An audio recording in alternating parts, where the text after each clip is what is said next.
अच्छा जी, इसमें कह रहे हैं diagram a spring has spring constant के। यहाँ पे ना स्टार्ट से समझने की इसको ज़रूरत है कि स्प्रिंग कांस्टेंट के है, हुक लॉ ओबे कर रहा है और एक्सटेंशन एक्स एक्सपीरियंस करता है जब फोर्स एफ है। यानी ये जो बातें इसने की है ना, ये एक स्प्रिंग के लिए की हैं, सिंगल स्प्रिंग के लिए फोर्स एफ लगाई, उसके अंदर एक्सटेंशन एक्स क्रिएट हुई और उसका स्प्रिंग कांस्टेंट के है। ये एक स्प्रिंग की बात है। और उसमें जो यानी इसी एक स्प्रिंग में जो इलास्टिक पोटेंशियल एनर्जी में चेंज आई है, जो भी बनी है वो ई पी है, वो इसी एक स्प्रिंग की बात हो रही है। आगे इसने दो लगा दिए इकट्ठे। अब आपको पता है कि जब वही फोर्स एफ जो पहले आपने एक को दी हुई थी, अब वो यहाँ पे दो के साथ अटैच करेंगे तो वो फोर्स शेयर हो जाएगी इनके दरमियान जी, जिसकी वजह से एक्सटेंशन जो है वो इस स्प्रिंग में भी x/2 आएगी और इस स्प्रिंग में भी x/2 की एक्सटेंशन आएगी। ये बात समझ आ गई? ओके। अब उसने कहा एक्सटेंशन गैस या ए है या बी है। What about elastic potential energy? तो इलास्टिक पोटेंशियल एनर्जी अब आपने यानी ये निकालनी है टोटल अरेंजमेंट की। दो तरीके हैं, या तो आप इलास्टिक पोटेंशियल एनर्जी ये अरेंजमेंट की मैं प्राइम के साथ लिख रही हूँ, ठीक है, ये क्योंकि न्यू वाली है, तो या तो आप 1/2 के एक्स स्क्वायर लगाएं तो अरेंजमेंट की जो एक्सटेंशन है और अरेंजमेंट की स्प्रिंग कांस्टेंट लगानी पड़ेगी।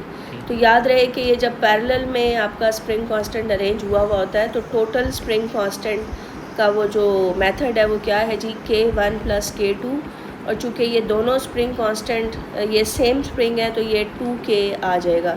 तो आप यहाँ पे लगाओगे दोनों के ऊपर फोर्स जितनी लग रही होती ना हाफ। जी जी, हाफ वही फोर्स जो है वो डिवाइड हो रही होती है। एक्सटेंशन भी सेम होती है जी, एक्सटेंशन सेम होती है, लेकिन चूँकि हाफ फोर्स थी इसलिए दोनों आधे आधे एक्सटेंड होंगे।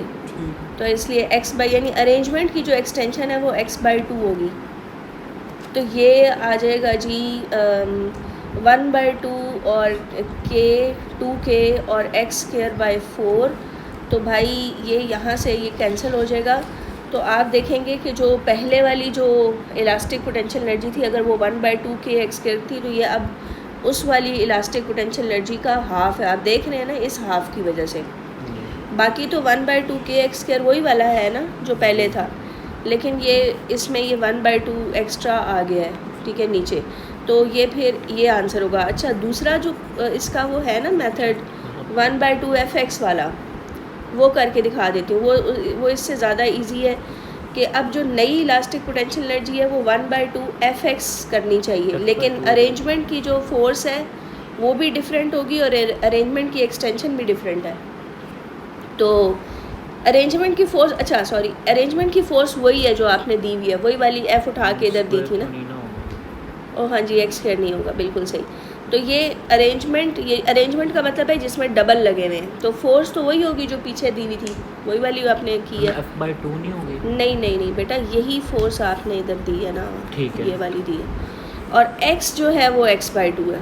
तो देख सकते हैं आपके, अगर मैं इलास्टिक पोटेंशियल एनर्जी 1/2 fx लेती पिछले वाले केस में, तो यहाँ पे ये 2 नीचे ज़्यादा आ रहा है, एक्स्ट्रा आ रहा है, तो ये ए पार्ट ही होगा। समझ आई?